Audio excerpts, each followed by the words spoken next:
Okay, so we are going to be talking about nutritional plateaus today. And again, a nutritional plateau is something that is very common. We have all kind of hit certain plateaus from a nutritional standpoint. We're going to be discussing it today. We're going to be talking about what exactly is a nutritional plateau, how and under what circumstances do nutritional plateaus come about, and what are some simple suggestions or ways to overcome these particular nutritional plateaus. Now, bear in mind, because of the nature of our live seminars, keeping it roughly to about an hour and a half, I cannot cover the full spectrum of different methods on how to overcome these particular plateaus, especially when it comes to more advanced clients, such as, if you're training someone for a competition, a bodybuilder, and so forth. So there are more intricate ways of overcoming particular plateaus when you are down at 7% body fat, trying to get from 7 to 5% body fat. A few things that you need to add in, a few things that you can do. But today we're going to be focusing more on sort of the general population, clients that you would see in the gym, clients that often will tell you, why is my weight not shifting? What am I doing wrong in my nutrition that has caused me to hit this particular wall, that I'm not being able to progress any further? So this is what we're going to be discussing today. So what is a nutritional plateau? A nutritional plateau really refers to the stagnation of body composition through nutrition. So if your body composition, that means you are either not putting on more muscle based on the training that you're doing, or you are not losing enough fat based on the training that you're doing.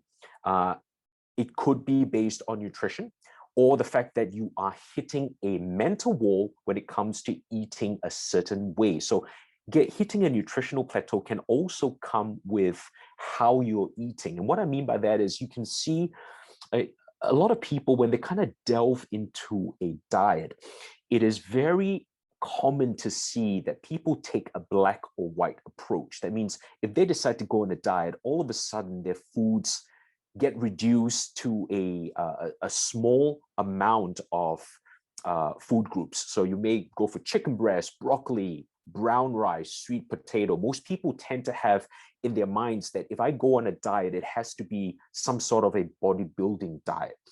And when they do that, they often boil their foods as opposed to making their foods palatable. So you can imagine going on chicken breast and brown rice and broccoli and these particular foods, egg whites, for example, maybe a handful of 7 different food groups, and eating that day in, day out over an extended period of time. And this is where you kind of hit a wall with your nutrition because your body doesn't change any further, but also at the same time, your taste buds, it's kind of hit a wall. You don't feel like eating these foods anymore. You're not looking forward to your meals. In fact, you probably won't want to eat any more of these particular foods. So that's also termed a nutritional plateaus when you hit that particular wall.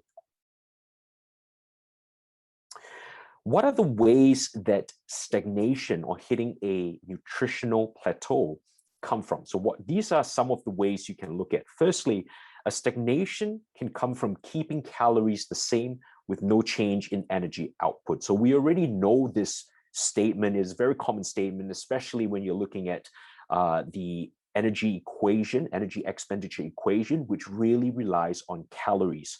Now, we know that while calories isn't the end all and the be all, calories play a very important factor in the energy expenditure equation. And a calorie is really a measure of energy that is being given off by a particular food. When you're taking the food, your body uses a certain amount of energy to break that food down, but the food also gives your body a certain amount of energy. And so the measure of energy that's being used is called a calorie. If you're eating a certain amount of foods through the day, so you're keeping a particular calorie count the same, and there is no change in your caloric output, that means you are not exercising more, you're not doing more activity, then naturally your body will plateau. You will hit that wall where you're not changing in terms of your body composition. So stagnation can simply occur when there isn't a change in a caloric count. This is why sometimes when you're looking at a diet, you go, okay, well, maybe we should reduce the calories. So when you start reducing the calories and you're keeping output the same, this is where your body will start to shift and change in body composition. Alternatively, you can keep the calories the same, but increase the output.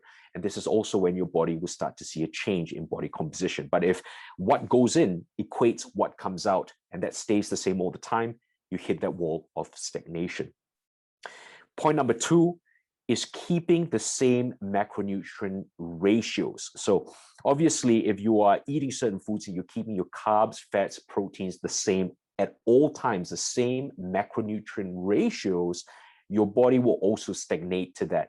Now, understand that the concept of stagnation really is the fact that your body is designed to adapt to a new stimulus or changes. The ability to adapt to a new stimulus or a change is a very positive thing. So, for example, if I'm changing your nutrition plan, for example, and all of a sudden your body starts to realize, okay, this nutrition is starting to change, whether I've dropped the calories or I've changed my macronutrients, there is a higher chance of your body starting to shift its body composition. If you're eating the same foods day in, day out with the same caloric count, the same macronutrient ratios, your body often will adapt to that quite quickly. And when it does adapt to that, you don't change anymore. Now, I kind of draw the same parallel when you're looking at someone who's doing training, for example. In order to build more muscle, you will have to continually progress yourself in the gym or push yourself to lift either more weights or lift a more overall volume during the session, or there are ways of actually making sure that you're progressing from one session to another.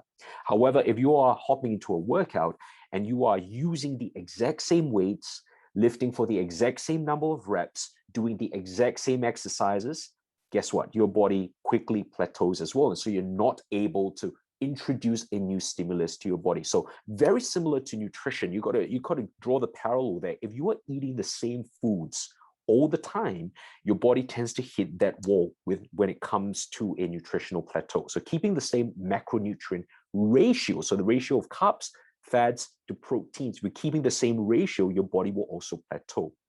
If you are eating the same types of foods, your body can also plateau, even if it's healthy. Okay, so same macronutrients, same types of foods. If you are also introducing foods and snacks through the entire day, and what I mean by point number 4 down here is you get a lot of clients, for example, that will come to you and will tell you, I don't understand why my body is not changing. I'm eating breakfast, lunch, dinner, as you suggested. I'm eating these particular meals, but I don't understand why my body is not changing. The main focus of a lot of clients are the main meals that they consume. Now, what happens in between meals often is being overlooked. So a lot of clients will tend to forget that they accidentally ate something that their colleague gave them. They went to the kitchen or the pantry and they pulled out a biscuit while they were having coffee. They popped a biscuit in their mouth. When they went home, for example, before dinner, they were hungry. They ravaged the fridge. They found something like a piece of cheese in there. They were hungry, and so they ate that first before they ate dinner. After dinner, they will conveniently have a bite of this or a bite of that. Or, you know, if you have a little one at home, for example, if your little kid doesn't finish a sweet, for example, passes it to you, you might just take that and pop it into your mouth without actually thinking what you're putting in. So I'm just giving you some real, I guess, real life examples down here of the fact that people tend to forget what they're snacking on. And so when you're talking to them about nutrition, they are, so convinced that they're doing the right thing. I'm eating breakfast this way. I'm eating lunch this way. I'm eating dinner as you have specified, and I don't understand why my weight still is still stuck there. I cannot change my body composition. I cannot push my weight any lower. And when you start to dig, one of the things I often tell them is, I really feel that you are putting extra foods in your nutrition plan or your diet that you may not realize you're doing. So point number 4 down here is snacks which either they are justifying, given the fact that, hey, it's just a little bit of this or a little bit of that, or it's snacks that they are completely unaware of, that they're adding into their day because it's just something that they do, but they're not conscious about it. A great way to overcome this or to identify this is get them to list down or write down exactly what they're eating through the entire day. And this has worked wonders for clients in similar situations. So when I see a client whose body composition doesn't change and they maintain that they've eaten the meals as I've directed, I often tell them to start jotting down what they have through the entire day. And what is funny, and I'll tell them at the end of the day, I want you to look at that list of what you're putting into your mouth. Anything that goes into your mouth is written down, whether you're drinking a coffee, how much water you're putting in, just write it down to know what you're doing. And often from that list, it becomes very clear to them that either they are not having enough water, or they are actually snacking through the entire day with foods that they're not consciously aware of. Okay, that makes a big difference. Then it kind of hits them to go, oh my gosh, I'm adding in a whole range of other calories, of sweets, of fats that I'm not accounting for. And this is probably why my weight has not shifted, because often clients would only focus on the 3 main meals or the 4 main meals that they're meant to be eating. Okay, they don't focus on the rest of those things. So that's a really simple strategy that I use with clients. And I think that that's one of the main reasons why a lot of stagnation on nutritional plateaus can actually happen as well. Point number 5 is actually being completely unaware of the additions in foods, such as things like sauces or sugary rubs. So a lot of meats, for example, especially pre-marinated meats, are being marinated with sauces and rubs that contain sugar. Why? Because when you cook these particular meats, it is the sugar that caramelizes together with the fat that actually makes the meat taste great. So a lot of people, a lot of clients may not buy fresh meats to cook. A lot of clients may not know how to cook, for one. So they might actually purchase pre-marinated meats because obviously these meats are already done up for them. It's very simple for them kind of to put that in a pan or the barbecue and kind of cook that. So pre-marinated meats contain a lot of sugars. They will not realize that. They will tell you they're eating their protein, they're doing exactly what they're needing to do. But the point is that there's added sugars and marinades within the meat itself that they're not aware of. Very similar to adding sauces to their food. Now, just this week itself, I was speaking to a client who has plateaued in his body composition, and a very similar conversation had occurred where I asked him to record his food, and he tells me he's done everything to the T. And what I realized why his body composition was not changing was because he was adding sauces to his food that he did not account for. In fact, in his mind, by adding a particular sauce to his food, it was okay. It was just a sauce, without realizing that those sauces actually were extremely high in sugar. So even though he was eating the right foods in the right ways that I'm needing him to eat, he's adding in things which is not accounted for, things that he presumes doesn't count to the lack of change in his body composition. Okay, and that's the reason why he has stalled or stagnated in his fat loss process. So make sure you account for the sugars in rubs and the sugars in marinades within meats itself. That's a very important factor to kind of dig out or identify when you're working with clients. And the other one I wanted to bring to your attention was the difference in the cuts and the packaging of meat. So sometimes when you're telling a client, okay, you need to have protein, you need to have chicken, there is a big difference between chicken wings and chicken breast. Okay, we're talking here about the protein content, but also the fat content. And a lot of clients, whether they realize it or not, may not understand the difference. And I kid you not, like when you're looking at beef, for example, there's so many different cuts of beef out there. Some cuts that are a lot leaner than other cuts. And so if you're taking fattier cuts of beef, even though that could be healthy per se, so you're taking an organic grass-fed beef, that's fantastic. The fat's going to be good for you. However, too much of that particular fat will also add to your caloric count. And at the end of the day, if your caloric count is still high and you're not getting the output that you need for the weight loss or the fat loss, your weight is not going to shift. So you'll be hitting that nutritional plateau in the same way, even though you think you are eating healthy, because the cut of meat that you are eating actually has a lot more fat. Now, this is an example that I found here in Australia itself. And this is a brand of turkey breast that you probably see in the supermarkets. And you look at the packaging and you go, this is turkey extra lean breast strips. So just by reading that and the packaging, your assumption that is that that's turkey breast. It is straight up turkey breast. Why can't you have it? So a lot of people look at that and take that. If I tell them to take turkey breast, that's what they're taking. The problem with a lot of these packagings is that they are quite deceiving in how they promote the product. So I think it's very important to read the ingredients section.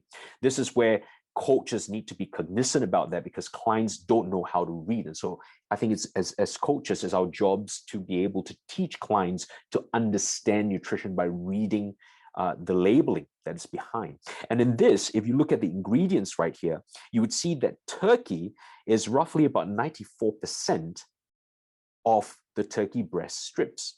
Now, isn't that odd? If you're selling turkey breast strips, turkey breast, which is meant to be lean, why is it 94%?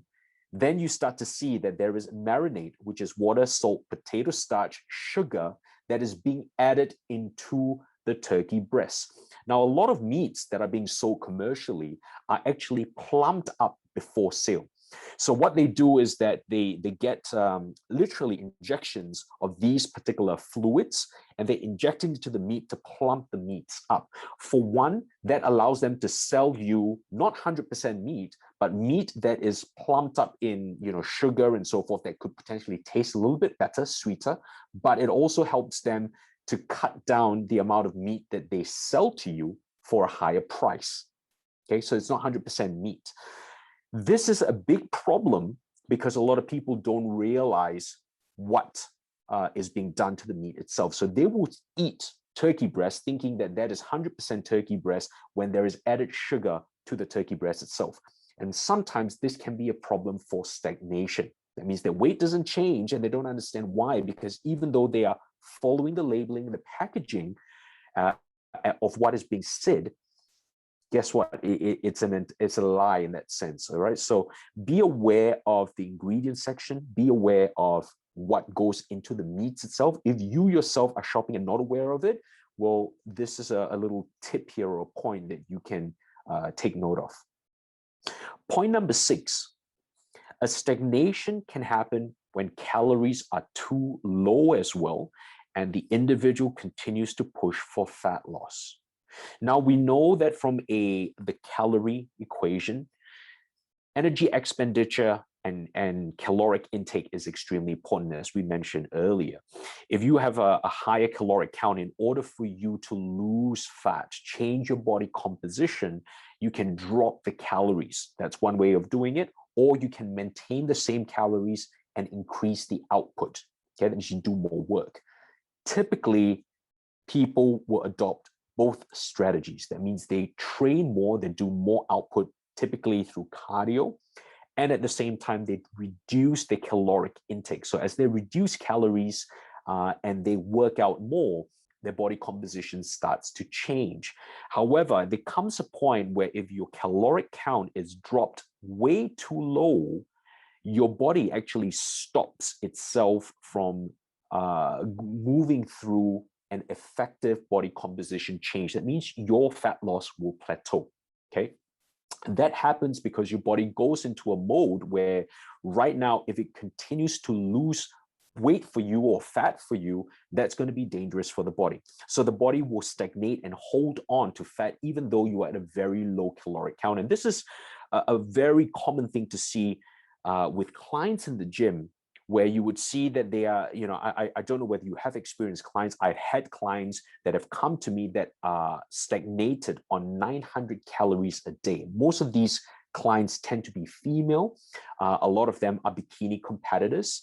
They have been told to go on a very low caloric count diet by their previous coach, and they are stagnated at 900 calories. It means at 900 calories, not only have they built up I guess, a dysmorphia with food and their body.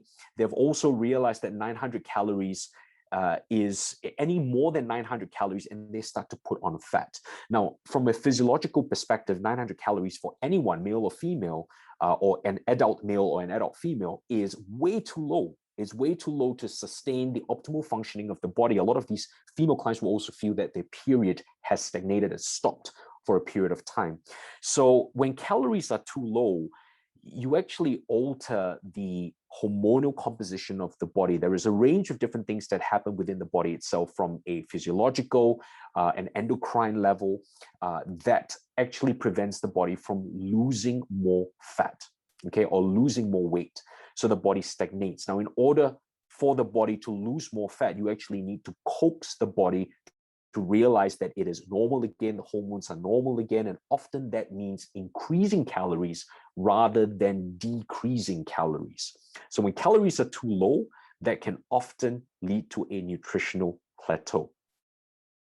And point number 7 is the consumption of alcohol. One of the reasons why I put this down is because, again, similar, I've got clients that will try to play around with the calories of the entire day, the calories of their food, by reducing let's say, for example, they've got a big day out. Okay, today is a Freedom Day in Melbourne. They decided to go out with friends and go to a restaurant, and so they're saving their calories for alcohol. So they will go, okay, well, I'm going to eat less today. So long as I eat the same amount of calories, my body's going to be okay, because a lot of people look at nutrition from a caloric standpoint alone, and that's a wrong way of looking at it. And so they will save calories for alcohol. Okay, 1 gram of alcohol is 7 calories. So they'll save calories where they can go out and drink with friends, but eat a lot less through the day, hoping that would maintain the caloric balance. The problem with that is alcohol is not only about the calories. Alcohol can also affect the body in its being a catabolic agent, meaning it does break your muscle down. So a lot of these clients, for example, will realize that even though they have kept calories at bay, the similar amount of calories that they would have normally, they just try to substitute it with more alcohol, they find that they are actually losing muscle mass in the process, because alcohol can be a catabolic agent. It can also prevent effective recovery, especially if you've just trained. So understand that calories is not as straightforward as it is. Factors like alcohol need to be taken into account. If you are drinking and having alcohol, by all means, my advice to that is obviously you learn to hold yourself accountable to how much alcohol you're having based on the situation.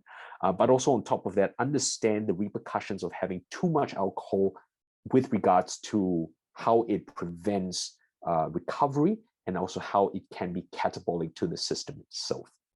Right, so these are 7 ways on how nutrition can actually stall, again, with regards to general population. So clients that you train, you will probably find a reason why they have stalled in their body composition based on these 7 points that I've pointed out here. Do you know the most frustrating thing about fitness? It's when you're diving head in, giving it all you have, but are not achieving the same amazing results that your friend is. The worst part about that, they're doing exactly the same thing that you are.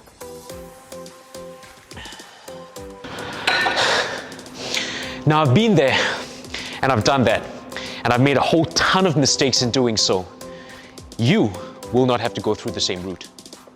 In this channel, I will be covering training, nutrition, application, giving you the what to do's, what not to do's, and debunking the bro science and false hype. Here is where you accelerate your results. This, paired with the learning platform I've just launched, learnasp.com, will help you understand your body better and tailor the application to yourself. Rediscover fitness, science-driven, easily relatable, and highly applicable.